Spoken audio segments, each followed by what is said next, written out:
আজই আর্থিক দুর্নীতি মামলায় আরজিকর মেডিকেল কলেজের চার্জ গঠনের প্রক্রিয়া আটকাতে মরিয়া আরজিকর মেডিকেল কলেজের প্রাক্তন অধ্যক্ষ সন্দীপ ঘোষ।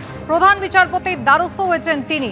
6 ফেব্রুয়ারির মধ্যে চার্জ গঠনের প্রক্রিয়া শুরু করার চেষ্টা করতে হবে বলে যে নির্দেশ দিয়েছিলেন বিচারপতি তীর্থঙ্কর ঘোষ, তারই প্রেক্ষিতে আজ চার্জ গঠনের প্রক্রিয়া শুরু হওয়ার কথা। আর কিছুক্ষণের মধ্যেই মামলার শুনানি, আর তার আগে একেবারে মরিয়া চেষ্টা সন্দীপ ঘোষের। আজই চার্জ গঠন প্রক্রিয়া আটকানোর চেষ্টা তিনি করছেন। প্রধান বিচারপতি দ্বারস্থ হয়েছেন। সেই নির্দেশ মাননীয় বিচারপতি তীর্থঙ্কর ঘোষের নির্দেশ পুনর্বিবেচনা করে সময় বাড়ানোর আর্জি জানিয়ে আগে দুবার বিচারপতি তীর্থঙ্কর ঘোষের দ্বারস্থ হয়েছিলেন সন্দীপ ঘোষ, কিন্তু দুবারই তার আবেদন ফিরিয়ে দেন বিচারপতি তীর্থঙ্কর ঘোষ। আজ তাই প্রধান বিচারপতির দৃষ্টি আকর্ষণ করেন আইনজীবীরা।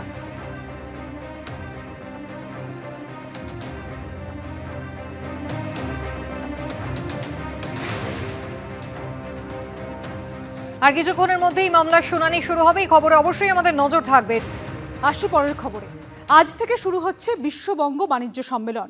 অনুষ্ঠিত হবে নিউ টাউনের বিশ্ব বাংলা কনভেনশন সেন্টারে। এবারের সম্মেলনে 40টি দেশ অংশ নেবে বলে জানিয়েছেন মুখ্যমন্ত্রী। আমন্ত্রিত রয়েছেন মুকেশ আম্বানি, সজ্জন জিন্দালরা। এখনো পর্যন্ত যে কটা বিজেপিএস হয়েছে তাতে 14-15 টাকা বিনিয়োগ হয়েছে কি? প্রশ্ন তুলে কটাক্ষ করলেন শুভেন্দু অধিকারী। 22টা অ্যাম্বাসেডর ইভেন্ট আজকের মধ্যে এসে গেছে এবং এটা খুব ইউনিক। আমাদের এখানে প্রায় 40টা কান্ট্রি আসছে, তার মধ্যে 20 হচ্ছে পার্টনার কান্ট্রি। বুধবার থেকে শুরু হচ্ছে 8ম বিশ্ববঙ্গ বাণিজ্য সম্মেলন। রাজ্য সরকার আয়োজিত এই সম্মেলন হবে নিউ টাউনের বিশ্ব বাংলা কনভেনশন সেন্টারে। মুখ্যমন্ত্রী মমতা বন্দ্যোপাধ্যায় জানিয়েছেন, এবারের বাণিজ্য সম্মেলনে 40টা দেশ অংশ নিচ্ছে। উপস্থিত থাকবেন 200 জন বিদেশি প্রতিনিধি। রাজ্যের শিল্পপতিদের পাশাপাশি উপস্থিত থাকার কথা মুকেশ আম্বানি, সজ্জন জিন্দালদের।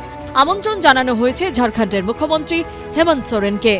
আর হেমন্ত সোরেনও কনফার্ম করেছে মুকেশ আম্বানিও আসবে, সজ্জন জিন্দালরাও আসবে। রাজ্য সরকার সূত্রে খবর, এবারের বাণিজ্য সম্মেলনে তথ্য প্রযুক্তি ক্ষেত্রে বিনিয়োগের উপর বিশেষ জোর দেওয়া হবে। মঙ্গলবার ইকো পার্কের গ্লাস হাউসে শিল্পপতিদের চা চক্রের আয়োজন করা হয়েছিল।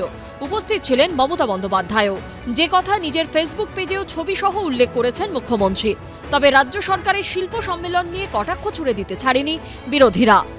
এই যে বিদেশে গেছিলেন মুখ্যমন্ত্রী, সেখানে সৌরভ গাঙ্গুলির শালবনির কারখানা কোথায় কি আছে বলুন তো? এখনো পর্যন্ত যে কটা বিজিপিএস হয়েছে তাতে 14-15 লক্ষ কোটি টাকার এগ্রিমেন্ট হয়েছে। 14-15 টাকা ইনভেস্টমেন্ট হয়েছে, দেখতে পাচ্ছেন কোথাও? উল্টো দিকে 2021 সালের পরে ডাবরের কারখানা পালিয়েছে, কেশরাম রেওয়ান বন্ধ হয়েছে, Naihati jute mill, Bhadreswar jute mill, ডানকুনির বিস্কুট তৈরির কারখানা সব বন্ধ হয়েছে।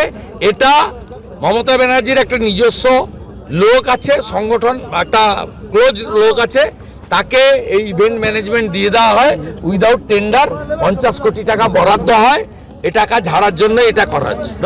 একদিকে যখন নিউ টাউনের বিশ্ব বাংলা কনভেনশন সেন্টারে বাণিজ্য সম্মেলনের আয়োজন করা হচ্ছে, তেমনি বাইপাসের ধারে বিশ্ব বাংলা মেলা প্রাঙ্গণে একাধিক প্রদর্শনীর আয়োজন করা হয়েছে। পাশাপাশি সেখানে বিদেশি প্রতিনিধিদের সঙ্গে বৈঠক করবেন এলাকার শিল্পোদ্যোগীরা। বাণিজ্য সম্মেলন শেষ হবে বৃহস্পতিবার। সেখান থেকে রাজ্যে কত বিনিয়োগ আসে সেদিকে নজর রয়েছে রাজ্যবাসী। আশাবুল হোসেন ও গৌতম মণ্ডলের রিপোর্ট, এবিপি আনন্দ।